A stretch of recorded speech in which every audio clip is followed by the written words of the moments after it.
गुरुवार चलो सेंसेक्स का ट्रीटमेंट डिस्कस कर लेते हैं। तो आज 1 दिसंबर, प्रीवियसली एक अच्छा सा ट्रेंड लाइन था उसका, उसने ब्रेकआउट करके एक अच्छा सा बुलिश मोमेंटम जनरेट किया, एक नया हाई क्रिएट किया।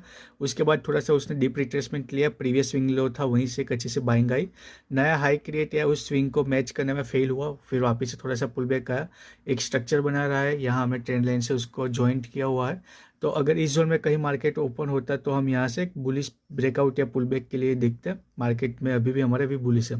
अभी गिफ्ट निफ्टी 100 पॉइंट्स का गैप अप दिखा रहा है, तो हो सकता है सेंसेक्स भी 100 to 150 पॉइंट्स का गैप अप ओपन हो, तो हो सकता है ये स्विंग के ऊपर ही कहीं ओपन हो।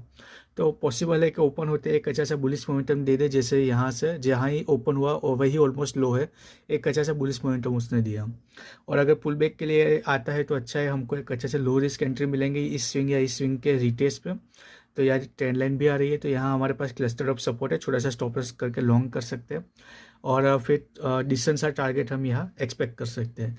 ज़्यादा रिट्रेस होता है तो फिर हम वेट करेंगे कि क्या प्राइजेक्शन बना रहा है, क्योंकि अगर इस स्विंग के आसपास कहीं आता है वापस से इस जोन में फंसता है तो हो सकता है कि आज वापस से साइडवेज रह सके।